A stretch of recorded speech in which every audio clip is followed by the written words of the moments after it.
Olá pessoal, boa noite. É um prazer estar aqui de novo, agora com a palestra no quadro científico.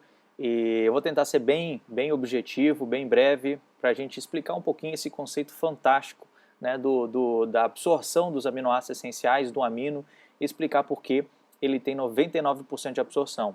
Né? Queria começar aí agradecendo a equipe por esse evento que está um sucesso, está no terceiro dia, e com tantos, né, elogios que a gente tem recebido de vocês profissionais, que a gente preparou isso com muito carinho. Vamos seguir aqui na palestra. Eu vou compartilhar aqui a minha tela com vocês, tá? Vamos começar. Eu queria começar falando dessa frase, que é um trecho que eu gosto muito, né? Toda verdade passa por 3 estágios. No primeiro ela é ridicularizada, no segundo ela é rejeitada com violência e no terceiro ela é aceita como evidente por si própria.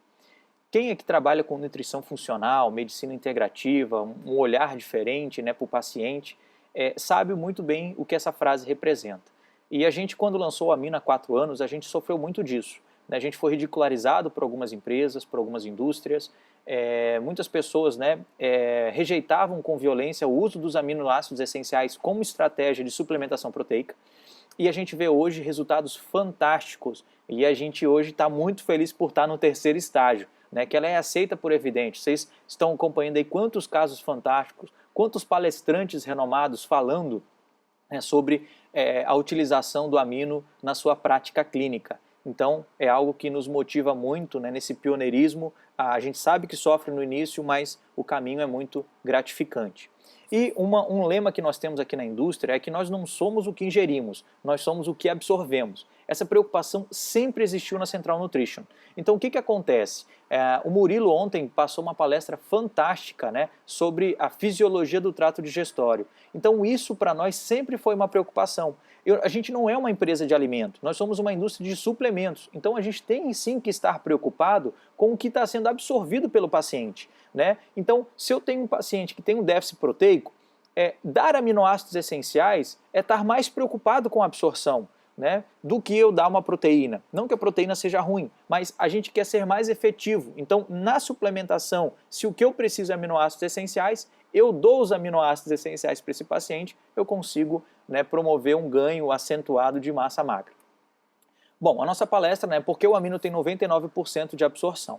Eu queria começar falando dos macronutrientes. Né? Nós temos os macronutrientes energéticos, os carboidratos e as gorduras, e nós temos o macronutriente construtor, que é a proteína. Né? O nosso corpo é feito de proteína, cabelo, pele, unha, os ossos, o dente, os músculos, enzimas, hormônios. Então tudo são construídos, né, por proteínas. E essas proteínas, elas não são construídas uma vez só e nunca mais se precisa mexer. Né? A gente tem o turnover proteico, essa renovação proteica ela é constante. Né? O nosso corpo está sempre em construção.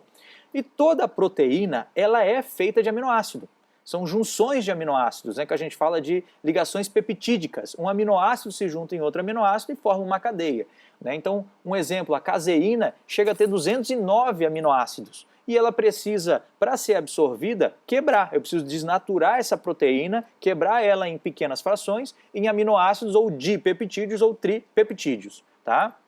Mas o que eu queria tentar que vocês dessem uma atenção é na estrutura aqui do aminoácido. A gente tem o grupo amina, onde a gente tem o nitrogênio, a gente tem o grupo carboxila e o radical. Todo aminoácido tem a mesma estrutura, a única coisa que vai mudar é o radical. Então, todo aminoácido tem nitrogênio. Consequentemente, a proteína tem nitrogênio. Carboidrato não tem nitrogênio, gordura não tem nitrogênio. Então, se a gente quiser saber quanto foi absorvido dos aminoácidos que a gente deu para um paciente, é só medir quanto de nitrogênio tem numa proteína, quanto de nitrogênio saiu na urina, eu sei quanto de nitrogênio foi para a célula, ou seja, foi absorvido para a síntese proteica. Então, guarde um pouquinho esse conceito que a gente vai usar ele mais para frente. Então nós temos aqui os 8 aminoácidos essenciais, né? A leucina, valina, isoleucina, os, né, famosos BCAAs, que são conhecidos, os aminoácidos de cadeia ramificada. Nós temos a metionina, a fenolalina, a lisina, treonina e o triptofano. Tá? Outro conceito que a gente precisa, né, dar uma relembrada é a gente armazena, o carboidrato, né, ele vai ser transformado em algum momento em glicose e a gente vai armazenar ele em glicogênio. Né? A gordura, né, os ácidos graxos, vão ser armazenados em triglicérides. Mas a gente não tem forma de armazenar aminoácido. Então, o aminoácido tem dois caminhos depois que a gente ingere. Ou a gente vai absorver para usar para síntese, ou a gente vai excretar, vai usar ele como fonte de energia, tá? Então, aqui a gente tem um exemplo, né? A fenilalanina, se tudo estiver saudável no paciente, vai virar tirosina, e a tirosina é L-dopa, e a L-dopa vira dopamina, né? Vai dar aquele impulso cerebral. Então aqui a gente tem a fenilalanina, que é um aminoácido essencial, que segue, né? Uma parte dela é transformada em tirosina, que é um aminoácido não essencial, né? Então, outro conceito, os aminoácidos não essenciais, o nosso corpo sabe produzir, né, a partir dos essenciais. Então, se a pessoa tiver tudo saudável, ela vai conseguir fazer isso. Mas, por exemplo, uma criança com fenilcetonúria não consegue, ela não tem a enzima, né, a fenilalanina hidroxilase, para transformar a fenilalanina em tirosina. Então, a tirosina para essa pessoa passa a ser um aminoácido essencial, tá? Mas se o paciente é saudável, né, o paciente não tem essa patologia, ele pode transformar, né, fazer essa mudança dos aminoácidos. Então, aqui a gente tem que atentar a um conceito, né? Nos últimos anos já foi demonstrado que os aminoácidos essenciais são os aminoácidos responsáveis isolados pela indução do anabolismo muscular. E isso a gente ouve muito. Ah, mas a proteína tem muito mais aminoácidos. Ok, tem mais aminoácidos, mas quantos dos essenciais? Porque eu só preciso deles. Os não essenciais é porque já está ligado naquela proteína e eu não consigo tirar eles, né? Quando eu dou uma proteína, eu dou essas ligações peptídicas todos já unidos no aminograma da proteína, tá? Mas os estudos já comprovam que somente os essenciais que são responsáveis pela construção muscular. Então a gente vê aqui, ó, os aminoácidos circunstancialmente essenciais, né? Nós temos a histidina, né? Algumas pessoas confundem, falam, por que o produto de vocês não tem histidina? Então a histidina ela é essencial para criança recém-nascida, prematura, né? A gente tem aqui a cisteína e a tirosina, que é o caso que eu falei, né? Que a gente vê muito o teste do pezinho, tá? Se a criança tiver fenilcetonúria, ela não vai conseguir fazer essa mudança de aminoácido. Então, para ela, a tirosina se torna essencial. Vamos lá. O que causa deficiência de aminoácidos essenciais? Dieta restritiva em proteínas, a gente vê muito isso no nosso dia a dia, né? As pessoas não estão ingerindo a quantidade ideal de proteína que precisavam. A composição inadequada dos aminoácidos até ingere proteína, mas esses aminoácidos dessas proteínas têm limitação, tem aminoácidos limitantes. E a gente sabe que quando tem um nutriente limitante, ele é limitação de todo o resto. A gente vê muito déficit de ácido estomacal, isso é fantástico, né? Eu tenho um slide aqui para frente, mas a aula do professor Murilo Pereira ontem foi fantástico. Se a gente tiver déficit de ácido estomacal, a gente não vai conseguir desnaturar essa proteína, que é onde inicia o processo, né, de digestão dela. Então, se o meu paciente está com ácido estomacal baixo, né, ou está tomando um prazol, ou é um idoso, né, ele vai sim ter deficiência de aminoácidos essenciais. Enzimas digestivas inadequadas, situação estressante, o estresse, né? A gente vê muita desbiose pelo estresse e acaba que quando a gente também está no estresse, a gente tem uma demanda energética maior. Insuficiência e deficiência de vitaminas e minerais, né, de cofatores, e processos cirúrgicos, como a bariátrica, né?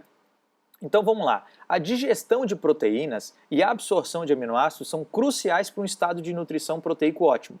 Então não é só ingerir, né? E esse é o grande diferencial quando a gente fala do amino. Porque se eu ingerir e eu não digerir, aquela proteína, na verdade, vai apodrecer, na verdade, dentro do paciente, vai gerar lipotricina, cadaverina, que vai piorar o quadro dele, né? Então, a gente precisa estar preocupado com isso. Por isso que a gente olha, né, eu tenho a ingestão, mas eu posso não digerir, eu tenho a digestão, mas eu posso não absorver, né? E eu tenho a absorção e eu posso não utilizar. Se eu der para esse paciente os aminoácidos na proporção não equimolar, né, uma proporção irregular, eu vou ter muito de um aminoácido e pouco de outro. Tudo o que sobrar, eu não vou utilizar, eu vou jogar ele fora, né, eu vou excretar essa utilização. E aqui a gente tem, né, eu nem preciso entrar muito nisso, acho que o professor Murilo, a doutora Denise falaram bastante do conceito, né, do trato digestório, mas para a gente dar uma relembrada, né, aqui nessa parte, ó, deixa eu pegar uma canetinha aqui, a gente tem aqui o estômago, onde vai começar o processo de digestão da proteína. Né, aqui a gente tem a liberação do ácido clorídrico que vai desnaturar, vai começar o processo de desnaturação, a gente tem a ação, né, da pepsina que vai começar esse processo, mas esse bolo aqui, esse quimo, depois vai para o duodeno. Sumiu a minha canetinha aqui, deixa eu achar ela. Aqui. Então depois segue para o duodeno, onde o pH já não é mais ácido, né? Ou seja, já tem um pH mais neutro, aonde a ação do pâncreas vai trabalhar, vai começar a liberar a enzima, né? A enteroquinase vai começar o processo, vai ativar o processo de liberação enzimática do pâncreas, e esse alimento vai sofrendo degradação, vai diminuindo até chegar em aminoácido, né? Então isso aqui é uma grande preocupação que a gente tem, porque se o paciente não estiver digerindo corretamente, ele não vai ter absorção de aminoácidos. Tá? E isso que a gente tem que estar preocupado. E aí a gente fala, por exemplo, do bariátrico, né? Um outro exemplo, onde a gente tem uma redução do estômago dele, vamos dizer que ele fez o Y de Rox, e aí a gente tem aqui, ó, aquele Y, e olha só, o alimento agora não passa mais por aqui. Então, essa parte toda de digestão ali já perdeu, então ele só vai começar a ser digerido aqui quando ele encontrar as enzimas. Então, ele é um paciente que tem uma dificuldade fisiológica. Então, por que não dar o aminoácido direto se eu quero evitar esse processo digestório? Se eu quero justamente ser efetivo, né, nessa parte de suplementação. Deixa eu limpar aqui. Vamos seguindo. Então, a proteína que eu ingiro ela tem dois caminhos. Ou os aminoácidos vão ser usados para anabolismo, e eu vou gastar energia, ou eles vão me gerar energia, né, e eu vou excretar esses aminoácidos excedentes, ele virou fonte de energia. Então, e aí a gente começa a entrar no conceito de NNU. Um cientista, ele decidiu dedicar a vida estudando aminoácidos e ele começou a pesquisar quanto de aminoácido era absorvido de cada proteína. E aí ele começou a pesquisar quanto de nitrogênio tem numa proteína, levou para o laboratório e mediu nos pacientes quanto saía. Esse quanto eu dei e quanto saiu, ele tinha a chave da utilização real dos aminoácidos. E ele começou, viu lá na carne, o peixe e frango, dá uma média de 32% de absorção de NNU e 68% era excretado. Então, olha a quantidade de aminoácidos que eram excretados. Mas tudo bem, se o paciente está saudável, esses aminoácidos que não são utilizados vão seguir o ciclo da ureia e tudo certo, vai ser excretado pelo corpo e ok. Né? Isso é o conceito que a gente fala então do NNU, Net Nitrogen Utilization. Então, gente, esses estudos estão todos no nosso site, a gente tem um portal com bastante sites, com bastante artigos, né, desse Dr. Lucas Moré, junto com outra equipe, tem esse estudo também. Tem o estudo também do Wolff, que são vários artigos fantásticos sobre aminoácidos. E nós criamos também, gente, para esse evento, a monografia. Nós temos aqui todas as aplicações do amino, embasado com artigos científicos. Deixa eu ver se eu consigo abrir ela aqui, ó. Ó, aqui a gente tem monografia, então a gente tem, né, todos os índices aqui com a utilização, então a introdução dos usos dos aminoácidos essenciais, nós temos aqui o conceito que eu vou apresentar daqui a pouco da limitação dos aminoácidos, e todos eles, gente, sendo aqui ó, na utilização no sistema digestório, no idoso, no atleta, todos eles com embasamento científico, tá bom? Mas para a gente ser mais objetivo aqui, eu não vou entrar em artigo por artigo, mas tá lá para vocês pesquisarem. Então, o NNU é determinado pela proporção entre os 8 aminoácidos essenciais e descreve o percentual que será utilizado para a síntese proteica. Então, eu vou um pouquinho além só de absorver, eu vou até a utilização.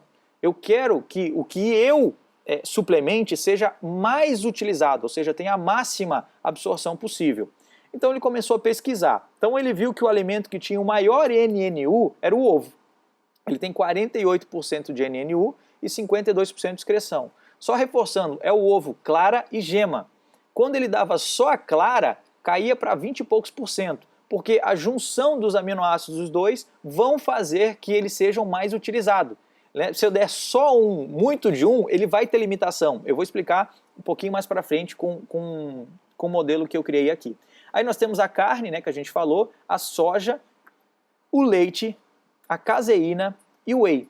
Então ele também estudou o whey protein. Então, Léo, você está dizendo que o whey é ruim? Não, eu estou dizendo que você vai ter que ingerir uma quantidade alta de proteína do whey para você ter uma absorção, né, desses aminoácidos, e o que você não utilizar, você vai excretar.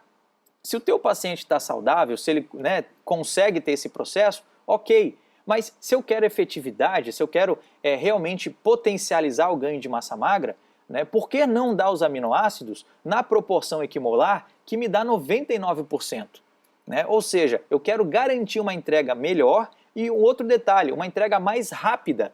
Porque se eu não tenho digestão, eu tenho esse processo, né, ali em 23 a 30 minutos, eu tenho a absorção máxima desses aminoácidos na proporção equimolar. Enquanto uma proteína, você vai ter ali, né, a proteína da dieta de 3 a 6 horas. Então isso potencializa muito, principalmente para o atleta, que precisa de um aporte rápido. E aqui eu criei um modelo para tentar exemplificar essa proporção equimolar, né, que a gente tanto fala do amino. Então aqui vamos dizer, eu tenho uma proteína, eu tenho aqui 8 cores, cada bolinha dessa representa um aminoácido. Então para eu desmembrar ela aqui, eu tenho a leucina, deixa eu tirar minha câmera aqui, ó, botar um pouquinho para cima para não atrapalhar. Eu tenho a leucina, que tem 5, a valina, que tem 3, isoleucina 3, lisina 2, felinalina 3, metionina 2, treonina 2 e triptofano 1.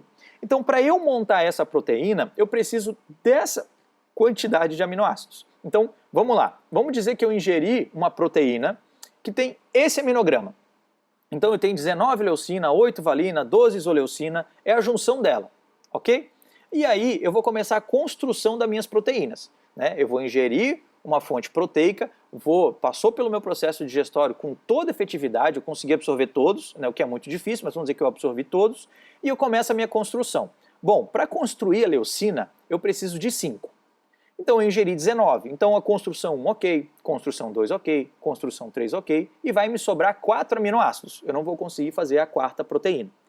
Aí valina eu preciso de 3. Eu ingeri 8. Então tem 3 para a primeira construção, 3 para a segunda, já na terceira faltou 1. E assim eu vou seguindo, isoleucina, né, a lisina, né, faltou 1 para a terceira, felinalina, né, eu ingeri 10, eu preciso de 3, vai sobrar, e eu vou seguindo aqui essa minha construção. A metionina eu preciso de 2. Na primeira proteína eu construí, já na segunda ela foi limitante. Né, e o triptofano 1 ele também sobra. O que acontece aqui? Essa primeira construção, ok, eu vou conseguir construir, porque eu entreguei todos os aminoácidos que eu preciso. Já a segunda construção, eu não consegui, porque falta metionina, ou seja, a metionina nesse caso foi o aminoácido limitante. E o corpo vai esperar um tempo muito curto para eu poder dar essa metionina. Então vamos supor que eu fiz o almoço, né, essa alimentação, e eu vou esperar até a janta? Não. Até a janta chegar, eu já excretei esses aminoácidos. Né? Na terceira construção a gente tem a valina, lisina e a metionina ainda como limitante. Então eu vou excretar esses aminoácidos que eu não utilizei. Então com essa proteína ingerida, eu só consegui fazer uma proteína. Tá? Então isso é proporção. Quando eu dou uma proporção equimolar, eu quero ser mais efetivo. Eu quero realmente entregar mais aminoácidos para a construção. Né? Eu não quero ter excreção. Então vamos dar o exemplo aqui de como é que seria a suplementação com aminoácidos na proporção equimolar. Eu tenho aqui, ó, a leucina com 15, valina com 9, isoleucina com 9, lisina com 6. Então esse aqui é o meu suplemento do amino. Então eu abro aqui a minha aba de construções e eu entrego exatamente o que o meu corpo precisa. Então leucina eu preciso de 5, eu entreguei 5, né, sobrou 10. Então eu consigo construir todas as proteínas de forma igual, de forma, né, a eu dar exatamente o que o corpo precisa. Então eu consigo construir essas proteínas. E isso que a gente fala, né, o conceito do barril, é o conceito que se eu tenho um aminoácido limitante, tudo que está sobrando eu vou excretar. Então o mais nem sempre é o melhor. Né? Então a gente vê nesse caso aqui, quando a gente dá uma proporção desequilibrada, a metionina foi limitante nesse caso. Todos os aminoácidos que estão acima, né, da metionina, ele vai ser excretado. Ou seja, tudo isso aqui, ó, o corpo vai jogar fora. Ele não vai conseguir utilizar, porque a metionina foi a limitante. Então, o que é o ideal? O ideal é eu conseguir entregar para o corpo essa proporção, onde eu tenho menos aminoácidos sendo excretado, menos vazão. O conceito do barril exemplifica a água, porque se eu tivesse uma ripinha para baixo, a água vai vazar. E você não quer isso, né? Você quer ser efetivo. Tá? Então, a gente fala do amino como a evolução da suplementação proteica por justamente entregar esses aminoácidos numa proporção ideal e por não precisar de ação de enzimas, né, ele vai ser a garantia da absorção. Então isso que é fantástico, você consegue realmente ser mais efetivo com a suplementação de aminoácidos essenciais. Então, quando a gente vai olhar o histórico, a gente vê que a proteína concentrada, a gente tinha algumas impurezas, tinha gordura, tinha caseína, lactose. Então, quando a gente pega a proteína isolada, a gente realmente tem uma proteína mais pura, mais limpa, né? Então, e aí a gente vem para a hidrolisada, que já é, ou seja, no pensamento de entregar com mais facilidade os aminoácidos para quem está fazendo uso. E a gente tem as vegs, que estão crescendo bastante também, que é uma proteína para quem tem alergia, intolerância, para os veganos. Agora, todas essas proteínas têm um único objetivo: entregar aminoácidos essenciais de forma rápida e eficiente. Então, se eu quero realmente potencializar isso, dar os aminoácidos essenciais é a melhor forma. E por que nunca não era utilizado antes? Porque a grande dificuldade dos aminoácidos essenciais sempre foi sabor. A palatabilidade não era aceita. Quem aqui já teve experiência de tomar aminoácidos sabe como ele é complicado. E o pior deles é a metionina. Ela tem um sabor muito ruim, muito forte, né? O enxofre que contém nela. Então, a gente trabalhou muito, assim, foram mais de 1.500 testes para a gente conseguir chegar no sabor do amino, para a gente conseguir mascarar. E a gente fica muito feliz hoje com depoimentos onde a gente vê idosos que gostam do produto, que tomam como um suco. Ou seja, a gente conseguiu tirar o principal problema de suplementação de aminoácidos, que era o sabor.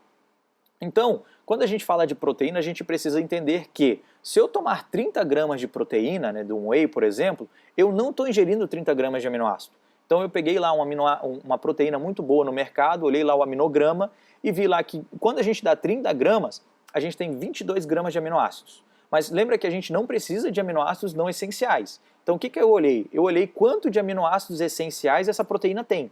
Essa proteína tinha 7,4 gramas de aminoácidos essenciais, ou seja, 25% do que a gente está ingerindo.